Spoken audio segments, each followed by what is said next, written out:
not that long ago, the president weighed in again on the New York City mayor's race. He did it over the weekend to 60 Minutes, saying, I hate Cuomo, hate Mamdani, but I'm paraphrasing, but I hate Mamdani most of all. Here he says, if communist candidate Zohran Mamdani wins the election for mayor of New York City, it is highly unlikely that I'll be contributing federal funds other than the very minimum as required to my beloved first home because of the fact that as a communist, this one great city has zero chance of success or even survival. It can only get worse with a communist at the helm, and I don't want to send as president good money after bad. It is my obligation to run the nation, and it is my strong, next page, connection to New York City. The New York City will be a complete and total economic, it's his conviction, sorry.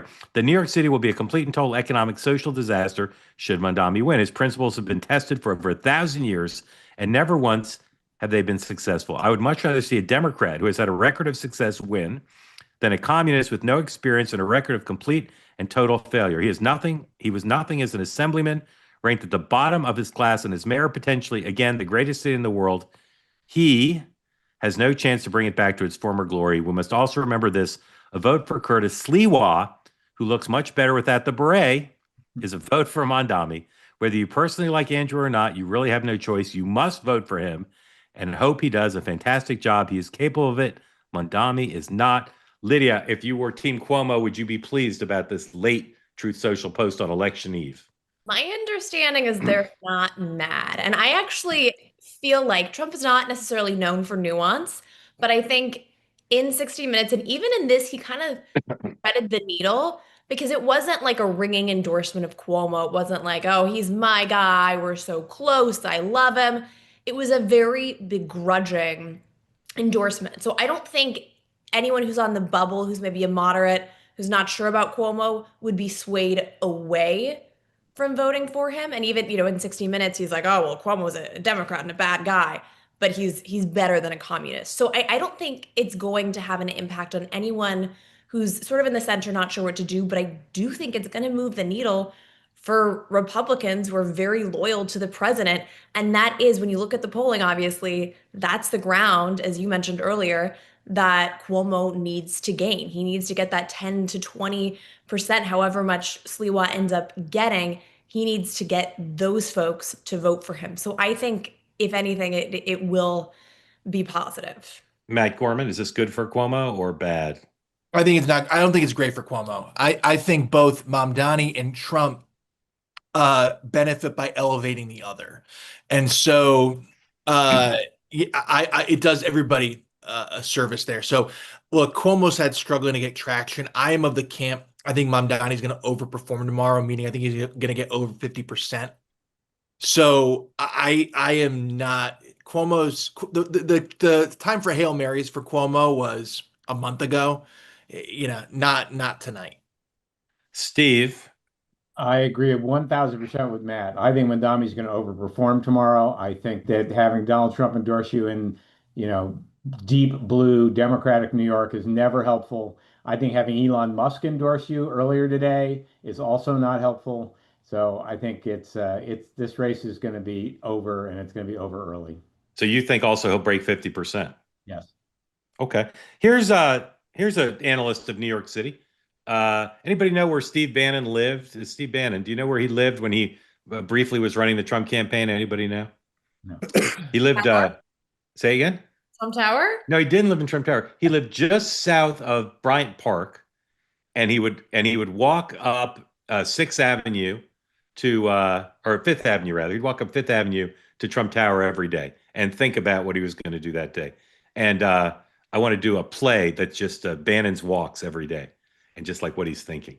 It'd be a short play. Here's Steve Bannon today talking number 10, talking about the New York City mayor's race. On the great thoughts. Think Mamdani and that crowd are interested in your great thoughts? You think you're going to debate them? You think you're going to debate them? Chatham House rules, is that what you're going to do? Is this what we're going to do, have a debate? National Review is going to have a special issue on the debating Mamdani. They are Bolsheviks. They're Marxist. They're Marxist jihadists. The Red-Green Alliance. What Raheem Kassam and what Trevor Loudon and Frank Gaffney and people said for years and were laughed and mocked at And when they called out Sadiq Khan, this is going to be a name. Oh, you guys are racist, you're nativists, you're xenophobes, all of it. Check London out. How's that working out? How's it working out for the stabbing victims? We're working out good over there? That good? They got control of it there. They're going to debate that out. Let's go to Oxford and have a debating union and debate the topics. It's not a debate. They're not looking for a debate. They could care less about your ideas. They've already thought about them and they've rejected them, okay? Full rejection. Debate that. They're not interested. They're interested in power and control. And for everybody out there concerned, well, this is going to be quite interesting. This is going to be great because, he's a socialist and eventually going to run. He's not a socialist. He's a Marxist. He's a Bolshevik. He's a Bolshevik, and they play by Bolshevik tactics.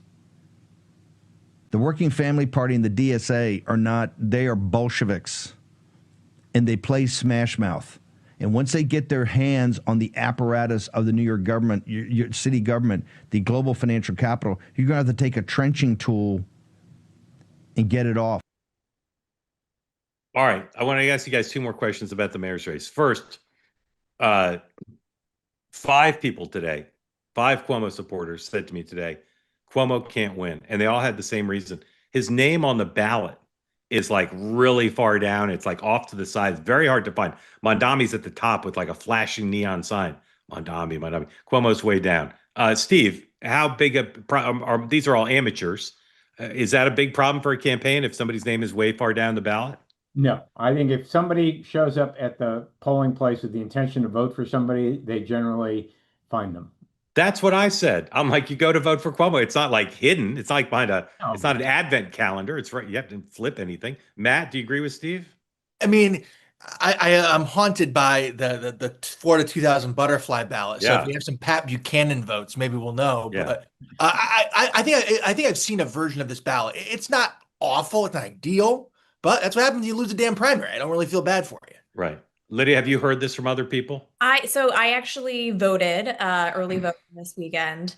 And I will say, I mean, yeah, not only is Zohran Mamdani on the ballot at the tippy top, he's also up there twice because he's a working family. And so his name is, you have more options to choose from. Right. You can't miss it. I think if there's somebody kind of on the edges, maybe they won't be able to find it. Cuomo actually has now in campaign videos and certain ads basically trying to point out where exactly his name is on the ballot. But I think at the margin, it's not great for him. But I'm with you where I think if somebody wants to vote for him, they'll figure it out. Cozy Earth, our longtime sponsor, a little present for everybody. A Black Friday early sale. Right now, you can use my promo code Mark at cozyearth.com for 40% off. These sales won't last, so start your holiday shopping today. 40% off. It's not 50%, but it's a lot off. Bamboo sheets, bubble cuddle blanket, 40% off.